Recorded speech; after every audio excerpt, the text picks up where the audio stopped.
Let's deal with our next topic, which is looking at freshwater on Earth. Let's recap some good news, bad news about water in this unit. One good news is that there's a lot of fresh water in the world. Bad news is it's not always where man needs it. For example, most is tied up in ice. Good news, water's free.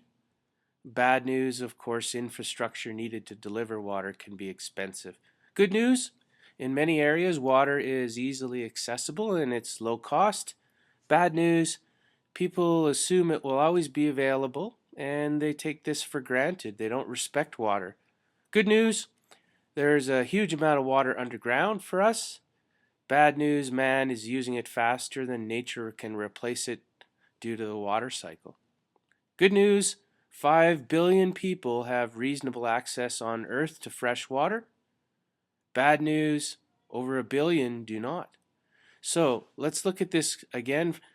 97% of water is in oceans or tied up in salt lakes, and only 3% is fresh water.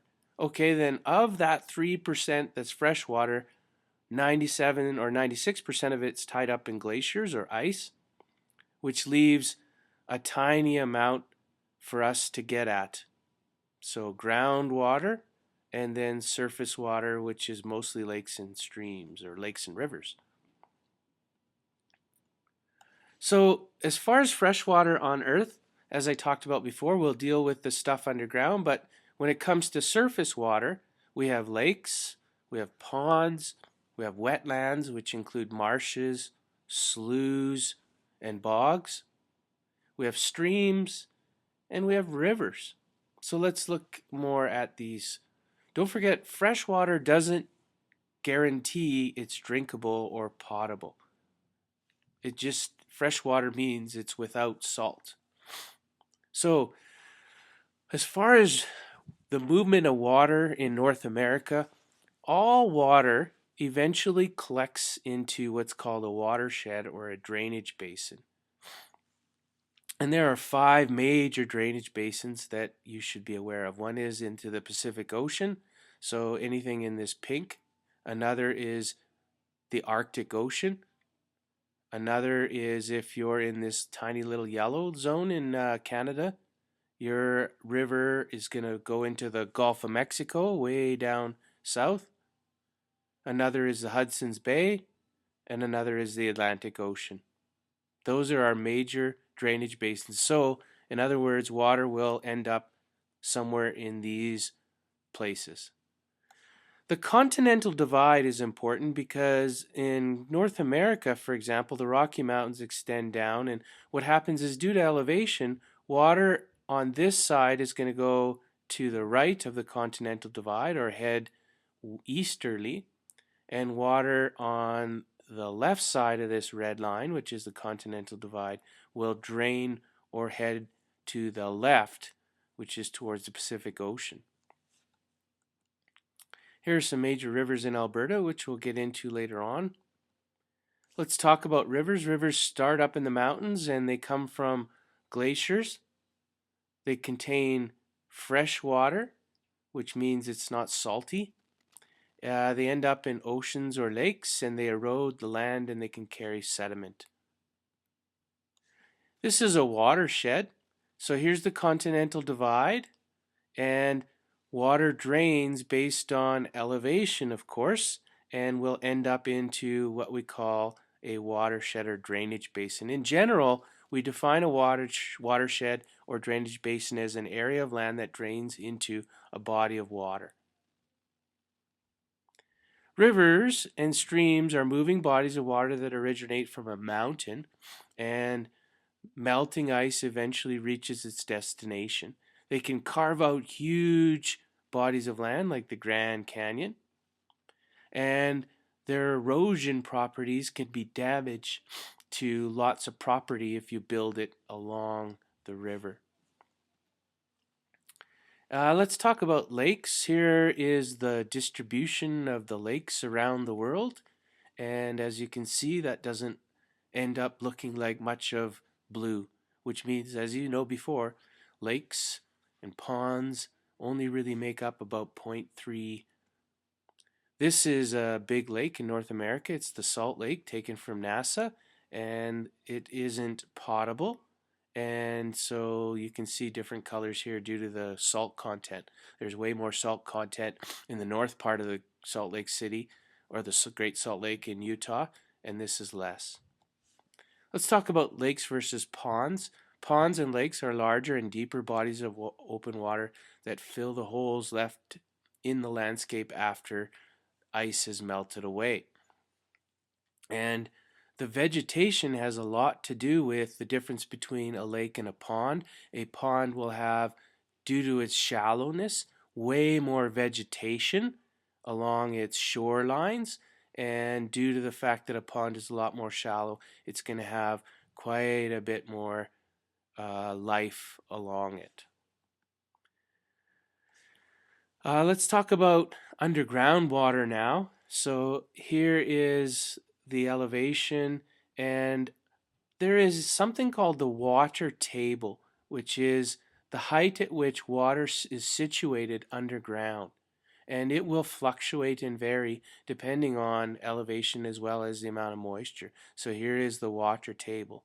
Now, underground, we call this an aquifer. It's an underground source of fresh water, and we can drill wells to get at the aquifer. And this drilling of wells to access the underground lake or aquifer is really starting to take its toll on the amount of available underground water. Again, here's another example. Aquifer, large accumulations of underground water, and they can come to the surface with well drilling. This little term aquitard is actually a bad thing if you're trying to drill for aquifers, because it becomes a layer of bedrock that blocks access to the whole entire aquifer. Let's review. Rank the following forms of water from most common to least common on Earth.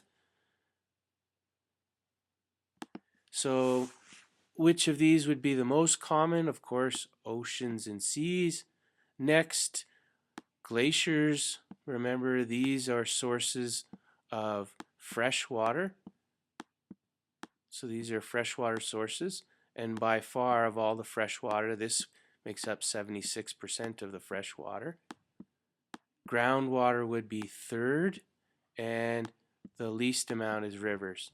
Glaciers that form in a mountain, of course, are called valley glaciers. Here's a whole bunch of terms that we need to know. We won't do them all, but let's do a few. Process in which water becomes vapor, we call that evaporation, so that would be C.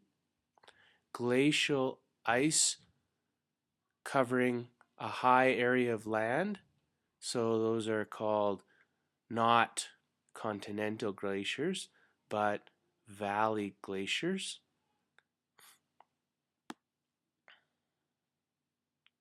The ridge left behind by a glacier, we talked about that before. A ridge left behind by a glacier as it's receding and moving is usually called a moraine. So right there. Type of water found in oceans and seas is not freshwater but salt water. A bowl left behind by a mountain glacier that usually forms a lake is a cirque. Process in which water in the atmosphere returns back to the earth would be precipitation. Types of water found in lakes, streams, and rivers, that's fresh water.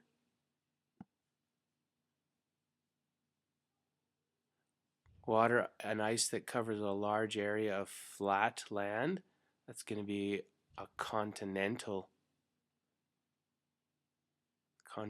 glacier. So like I said, we won't go through them all. Let's talk about river and stream flow rates. So as you know, rivers and streams originate high up in the mountains, and they eventually drain back down due to the elevation into a drainage basin, and they're part of what we call a watershed. Now, how steep the land is has a huge impact on this runoff. It's called the slope runoff effect. So this is an experiment that someone did. The slope surface in degrees, not Celsius, and how fast it flowed. And as you can see, the steeper the slope, i.e. 50 degree, took 1 second, and so on. So let's look at how a drainage basin, which the top would be the continental divide, might work. So the diagram illustrates what? This whole thing illustrates a watershed, or sometimes it's called a drainage basin. Area A is known as so the higher up it is, we call that the headwaters. The participation in this area affects the stream flow. Area C,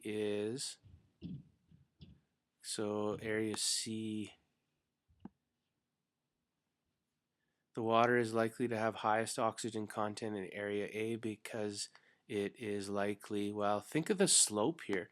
What is it? It's steeper slopes. That means it's moving faster. It's moving faster, therefore it's most turbulent.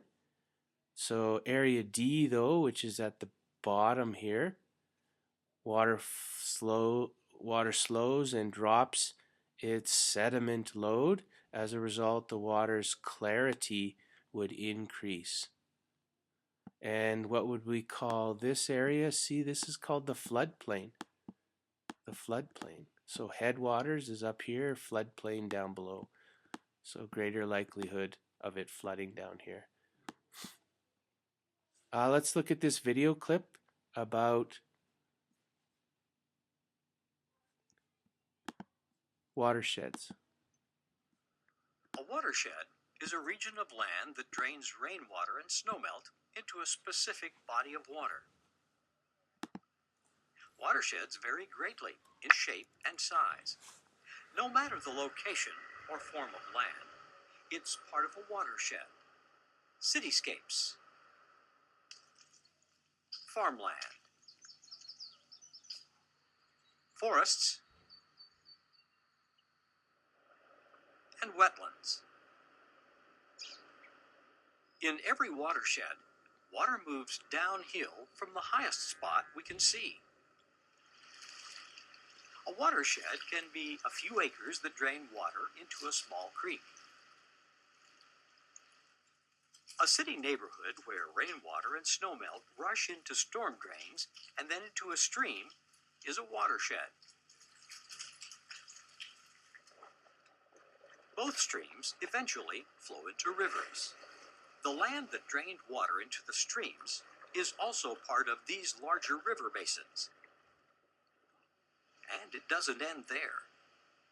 This is the watershed for a vast area, the Mississippi River Basin, the largest watershed in North America. Water from almost half of the land in the continental United States drains into the Mississippi. The water continues to move downstream to its final destination, the Gulf of Mexico. The moving water in this enormous area ties both the watershed and its living organisms together. Each acre of land, every creek, and every river is unique and essential. Each watershed has distinct characteristics based on the land and water features in the area.